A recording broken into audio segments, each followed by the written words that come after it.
इस वीडियो में है EK2 डाटा स्ट्रक्चर के इम्पोर्टेंट क्वेश्चंस जो कि सन 2025 के एग्ज़ाम के लिए हैं, जिसमें कि प्रीवियस ईयर के क्वेश्चंस भी आए हुए हैं, PYQ सारे। तो शुरू करते हैं। देख लो, इतने साल आए हुए हैं, आपको और कुछ करने की जरूरत नहीं है। अगर तुम्हारे पास टाइम कम है तो खाली ये क्वेश्चन कर लेना, आज से ज़्यादा नंबर आ जाएंगे तुम्हारे। तो सबसे पहला टॉपिक आता है यूनिट 1 में, how will you create link list representation of A polynomial, और इसका एग्जाम्पल दे देना एक। ठीक है। दूसरा क्वेश्चन आता है हमारे पास कि हाउ टू रिप्रेजेंट पोलिनोमियल। अब ये ऊपर पोलिनोमियल वाला हो गया था, ये भी। तो ये वाला ज़्यादा इंपॉर्टेंट है नीचे वाला, क्योंकि इतने ये 23 में भी आया हुआ है, 22-23 में। ठीक है। और इसमें दो क्वेश्चन मर्ज होकर आते हैं कि इसको रिप्रेजेंट कैसे करा जा पोलिनोमियल को, और इसका एक प्रोग्राम आता है ऐड करने का टू पोलिनोमियल का लिंक लिस्ट के द्वारा। ठीक है।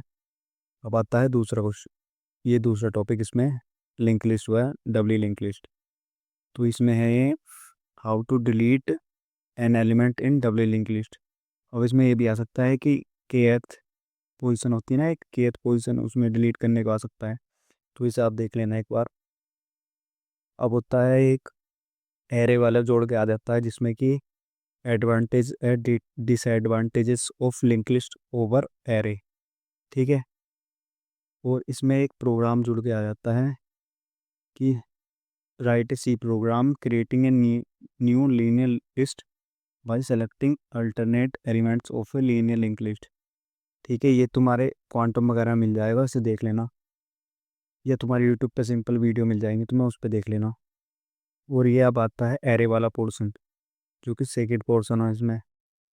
तो इसमें ये न्यूमेरिकल आते हैं, खाली इसमें अधिक हर बार न्यूमेरिकल ही आया है, जितनी बार भी आया है न्यूमेरिकल ही आया है। इसमें से बहुत माइनर चांस होते हैं कि इसमें थ्योरी देगा, लेकिन थ्योरी देता नहीं है, न्यूमेरिकल देता है। तो ऐसे न्यूमेरिकल आते हैं जिसमें कि आपको एरे का डाटा दिया हुआ होता है, और उसका साइज दिया होता है, ये साइज है, और उसका बेस एड्रेस दिया होता है, ये इसका बेस एड्रेस है।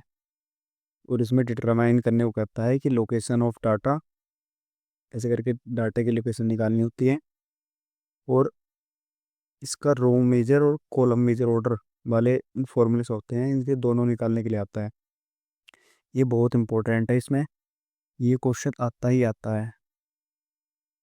अब आते हैं दूसरा क्वेश्चन, जो कि अब देख लेना, मल्टी डायमेंशनल के लिए बहुत, तो सिंगल डबल के लिए, सिंगल के लिए भी आते हैं, डबल के लिए आते हैं, मतलब के लिए मल्टी मल्टी डायमेंशनल के लिए भी आते हैं, क्योंकि एरे के टाइप होते हैं ना इसमें। तो ये 3 डायमेंशनल एरे के लिए है।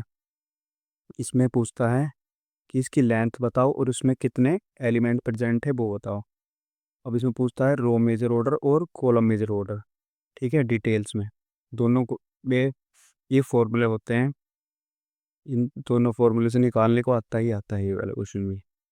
अब आते हैं शॉर्ट क्वेश्चन, जो कि इसमें वेरियस टाइप्स के नोटेशन पूछने के लिए, explain various types of notation होते हैं ना, big big omega, big theta. और इसमें भी आता है बेस्ट केस, टाइम कॉम्प्लेक्सिटी का best case, average case, worst case, ये भी आते हैं। अब टाइम, एक क्वेश्चन आता है time complexity and space trade off, time space trade off होता है यहाँ पे टाइम स्ट्रेस, ये ऐसे करके आता है इसके साथ। तो टाइम कॉम्प्लेक्सिटी देख लेना। और आता है define sparks matrix and representation, मतलब आप स्पार्क्स मैट्रिक्स को कैसे रिप्रेजेंट करोगे और क्या होती है ये। अब आता है ये क्वेश्चन तो 7 बॉक्स में भी आता है और 2 में भी आ जाता है। तो ये है advantages and disadvantages array over link list. तो ये पूरी हो गई है यूनिट 1 तुम्हारी। यूनिट 1 में ये सारे सारे आपके इम्पोर्टेंट क्वेश्चन है, और कमेंट कर देना और सभी के लिए, और यूनिट के आ जाएंगे, और भी सब्जेक्ट में आ जाएंगे। इसमें ये सबसे ज़्यादा चांस जिनके हैं वो आपको ध्यान देने हैं सब में। ठीक है। Thank you.